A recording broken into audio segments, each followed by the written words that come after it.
بسم اللہ الرحمن الرحیم۔ السلام علیکم۔ آپ دیکھ رہے ہیں DDP انالیٹیکا۔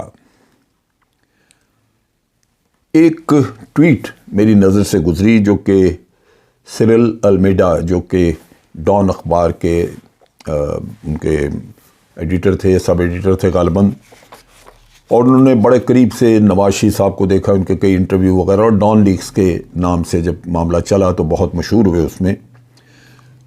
اور یہ ان کی ٹویٹ جو ہے وہ یہ کہتے ہیں اپنی ٹویٹ میں اس موجودہ تباہی کی طرف اشارہ کرتے ہوئے کہ اس کے ذمہ دار نواز شریف ہیں، جو آج تباہی ہمیں ملک میں نظر آ رہی ہے۔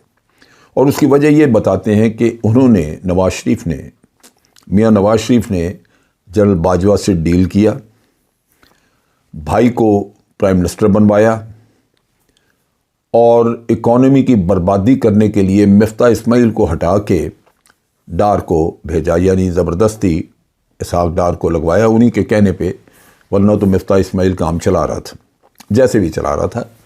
لیکن اسحاق ڈار نے آ کے کیا کیا، اپنا 60-70 کروڑ جو اس کا پھنسا تھا وہ نکلوا لیا، اپنی جائیدادیں کروا لی۔ یہ بنیادی طور پہ ان کے لیے فیسیلیٹیٹ کیا گیا کہ ملک گیا بھاڑ میں، اسحاق ڈار جا کے یہ بھی اپنا، کیونکہ سمدھی ہے اور یہ ضروری ہے کہ وہ بھی اپنی پراپرٹیز اور چیزیں واگزار کرائے جو کہ سرکار نے ان کو آکشن کے لیے رکھا ہوا تھا، اور اکاؤنٹس فریز تھے۔ سو وہ آتے ہی یہ مہربانی ہوئی، کیسز ختم، پیسہ جیب میں، بینک سے نکلوایا، جو جائیدادیں تھیں وہ واپس لیں، اور مزے سارا معاملہ طے ہو گیا۔ چنانچہ سیرل المیڈا نے اس چیز کا مورد الزام ٹھہرایا نواز شریف کو کہ یہ ساری تباہی اس شخص نے کی۔ اب تباہی یہاں پہ رک نہیں رہی، جہاں اس نے کہا کہ جی جنرل باجوہ سے اس نے ڈیل کی۔ اب ڈیل کی یا نہیں، ایک چیز تو واضح ہے، ہم سب جانتے ہیں کہ یہ لوگ جو پاور میں آئے، اس میں لازماً جنرل باجوہ نے ان کی مدد کی ہوگی، اس کے بغیر تو نہیں۔ کیونکہ میرے پاس تو ان کے بے شمار کلپس ہیں، جس میں احسن اقبال، شاہد خاقان عباسی، یہ مریم نواز، آپ نام لے لیں، ہر کسی کو جب یہ کہا گیا، کبھی کسی اینکر نے سوال کیا کہ آپ اتنا احتجاج کرتے ہیں تو آپ یوں کیوں نہیں کرتے، آپ سمجھتے ہیں کہ عمران خان نے ملک کا بڑا نقصان کر دیا، مہنگائی ہو گئی، تو آپ کیوں نہیں نو کانفیڈنس ووٹ کروا دیتے، آپ پارلیمنٹ میں یہ کر لیں۔ تو ہر کسی کا جواب یہ تھا کہ نو کانفیڈنس ووٹ کرانے کو تو ٹھیک ہے، لیکن وہ کامیاب ہو نہیں سکتا جب تک کہ اسٹیبلشمنٹ مدد نہ کرے۔ صبح ان کی بات سے میں اتفاق کرتا ہوں اس لحاظ سے کہ انہوں نے اس وقت جو کچھ کہا شاید سچ ہو، کیونکہ اب دنیا اشارہ کر رہی ہے، اور یہ رجیم چینج کا جو قصہ ہے اس میں نو کانفیڈنس ووٹ والی کہانی، وہ لازماً جنرل باجوہ نے مدد کی ہوگی، کیونکہ اس کے بغیر تو ہو نہیں سکتی، یہ سارے خود اپنے منہ سے کہہ رہے ہیں۔ اب اس میں کیا مقاصد تھے، کیا تھا، وہ تو اللہ بہتر جانتا ہے، ہمیں چیزیں آہستہ آہستہ کھلے گی۔ لیکن ایک چیز واضح ہے کہ ایک شخص کو حکومت سے ہٹا کے آپ دوسرے کو بٹھا کے اس کے سر پہ تاج سجا دیتے ہیں، تو اصولی طور پہ تو اس کو ملک کا تو چلیں، جو بیڑا غرق ہو رہا ہو، لیکن اس شخص کا تو کم از کم اس کو شکر گزار ہونا چاہیے جس نے اس کو یہ سر پہ تاج پہنا دیا۔ لیکن ایسا ہے نہیں۔ حقیقت یہ ہے کہ میں نے بہت سارے لوگوں سے سنا، جس میں وہ جو چیف منسٹر ہوتے تھے سندھ کے، غوث علی شاہ، یا آپ سردار سکندر آج جو آزاد کشمیر کے تھے، کئی لوگوں سے جن سے میری بات ہوتی رہی، وہ یہی کہتے رہے، اور ان کی کلپس ہیں انٹرنیٹ پہ، کہ میاں صاحب جو ہیں یہ انتہائی احسان فراموش آدمی ہیں۔ جنرل باجوہ غالباً یہ بات بھول گئے۔ دوسری بات جو وہ بھول گئے وہ یہ کہ میاں نواز شریف کی ٹوٹل سیاست اگر آپ پچھلے کئی سالوں سے دیکھ لیں تو وہ anti establishment, anti country, anti یعنی پرو انڈیا ہوگی، اینٹی کشمیر ہوگی، یا کم از کم کشمیر پہ نیوٹرل ہوگی، اینٹی اسٹیبلشمنٹ تو بہت بڑا ان کا رول نظر آتا ہے سامنے۔ وہ کبھی بھی بخشا نہیں انہوں نے، اور خاص طور پہ جب جنرل مشرف نے ان کو نکالا تو اس کے بعد سے تو انہوں نے ایسے گھنونے الزامات اور ایسی باتیں کیں جس سے کہ اسٹیبلشمنٹ کو بھی ہوش آنی چاہیے تھی کہ یہ آدمی ہمارے ساتھ کرتا کیا رہا. لیکن یہ بھول گئے وہ کہ بھئی اس کی ساری سیاست ہے یہی. آپ لاکھ نیکی کر دیں, آپ اس کے سر پہ تاج پہنا دیں, بعد میں سیاست اس نے اسی پہ کرنی ہے. اور اس کا یہ ہوا کہ آپ نے پہلے کیپٹن ستر کا سنا کہ اس نے جنرل باجوہ کو للکارا اور کہا کہ تم دبئی میں بیٹھے مہنگی چیزیں خرید رہے ہو اور سیریں کر رہے ہو اپنے کرپشن کے پیسے سے, اور ادھر عوام بھوکے مر رہے ہیں, تم واپس آؤ. اچانک یہ ستر کو کیا ہوا؟ کیا اس کو بیماری لگی؟ کیا چیز ڈس گئی جو اس نے اچانک یہ کہانی شروع کر دی؟ اس کا کیا تعلق تھا؟ لیکن یہ تو سیاست تھا ان کی. اب آپ دیکھیے کہ محترم جاوید لطیف صاحب پیش ہو گئے. اب یہ سارے وہاں سے, جاوید لطیف ابھی 2 دن پہلے انگلینڈ میں تھے میاں صاحب کے ساتھ, ان کی موومنٹ وغیرہ وہ دیکھی گئی, ان کے گھر سے اترتے نظر آئے, سوال لوگوں نے وہیں بھی ان سے, وہاں بھی ان سے سوالات کیے. ان میں 2-3 آبزرویشنز ہیں.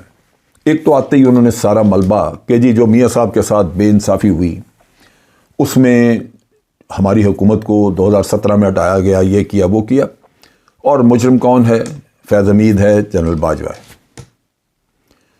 فیض حمید تو جیسے آج ندیم انجم ہے یا کوئی بھی, وہ DGISI جو ہوتا ہے یا جو بھی ہوگا نیچے CGS ہو یا کور کمانڈرز ہوں, وہ تو حکم کے تابع ہیں ان کے, کیونکہ ایک کمانڈ سسٹم ہے. وہ اپنی طرف سے, فیض حمید اپنی طرف سے تو نہیں کچھ کرتا رہا ہوگا, جو اس کو جنرل باجوہ حکم دیتے ہوں گے وہ کرتا ہوگا. میں اس سسٹم کو سمجھتا ہوں, سے مجھے اندازہ ہے کہ اس میں کمانڈر جو ہے وہ فیصلے کرتا ہے, احکامات دیتا ہے, اس کے مطابق چیزیں چلتی ہیں. لیکن یہ قصہ آج جو مجھے نظر آیا, یہ ایک میں سمجھتا ہوں کہ یہ ٹپ آف دی آئس برگ, یا یوں کہہ لیجئے کہ یہ ایک انٹروڈکٹری چیپٹر ہے. اس کے بعد بہت کچھ آئے گا. مجھے نہیں پتا کہ جنرل باجوہ اس کو کیسے فیس کریں گے, وہ کیسے اپنے آپ کو ڈیفینڈ کریں گے, لیکن ان کو یہ لازماً ایک سبق, ایک چیز ان میں آئے گی کہ یہ وہ لوگ نہیں تھے جن کو انسٹال کرنا چاہیے تھا. نہ یہ ملک کے لیے اچھا ہوا, نہ جنرل باجوہ کے لیے اچھا ہوا. تباہی پھیر کے رکھ دی انہوں نے اس ملک کی, اور یہ جتنی تباہی کی ہے اس کا ملبہ بھی وہ عمران خان یا جنرل باجوہ پہ ڈالیں گے. وہ کہیں گے جی یہ برباد حال تھا سارا کچھ پہلے, ہم تو پکڑ ہی نہیں رہے تھے, ہم تو چاہتے تھے کہ آئی نہ حکومت میں, ہمیں تو جنرل باجوہ نے مجبور کیا کہ آپ آ جائیں. یہ وہ چیز ہے جو آج بھی اسٹیبلشمنٹ کو, لوگوں کو دیکھنی چاہیے, سیکھنا چاہیے. یہ سیاست ان کی ٹوٹلی اپنے گھر کے لیے, اپنے خاندانوں کے, اپنے بال بچے کے لیے, آپ کے لیے نہیں ہے. یہ رگیت دیں گے, پاؤں کے نیچے روند دیں گے آپ کو, ملک کو, کسی بھی چیز کو ان کے رستے میں, ان کی اپنی سیاست کے رستے میں آیا تو خدا را بچے ان سے. عمران خان میں سینکڑوں غلط, میں اس کی کئی چیزوں سے میں ایگری نہیں کرتا, اس کی ہینڈلنگ سے, اس کی گورننس سے, اس کے بہت سارے ایشوز ہیں جن کے اوپر میں تنقید کرتا رہوں. لیکن ایک چیز جس پہ میں نے کبھی شک نہیں کیا, وہ اس کا خلوص ہے اس پاکستان کے لیے. اس کی جائیدادیں تو باہر نہیں ہیں, کچھ نہیں ملتا جب اس کے خلاف, تو یہ سیتا وائٹ ڈوب کے مر جانا چاہیے آپ لوگوں کو. آپ اتنے ڈھیٹ اور بے شرم ہو چکے ہوئے ہیں کہ وہ چیزیں جس سے اللہ تعالیٰ شاید کسی کو معاف کر دیا ہو, اس کی اپنی معافی اور مارک کے درمیان اس کے گناہوں کا سلسلہ ہے, لیکن ملک کے ساتھ تو اس نے زیادتی نہیں کی. اب وہ بھی عدالتوں میں لیے پھر رہے ہیں. یہ وہ چیز ہے جو کہ دیکھنی ہوگی, اور اگر جب تک ادارے ہمارے ہوش نہیں کریں گے, یہ ادارے اتنے بے توقیر ہوں گے ان لوگوں کے ہاتھ سے کہ آپ سوچ نہیں سکتے. جن کی ہسٹری ہے, ان کے پلے ہے کچھ نہیں دکھانے کو. وہ ساری سیاست ان کی ان اداروں کے خلاف ہے, اور وہ پھر دوبارہ شروع کریں گے. وہ ختم ہو گیا ان کا نعرہ, ووٹ کو عزت دو. اب ان کا نعرہ ہوگا کہ ہمیں انصاف دو, ہمیں جنرل باجوہ نے سزا دلوائی, ہمیں یہ کیا وہ کیا.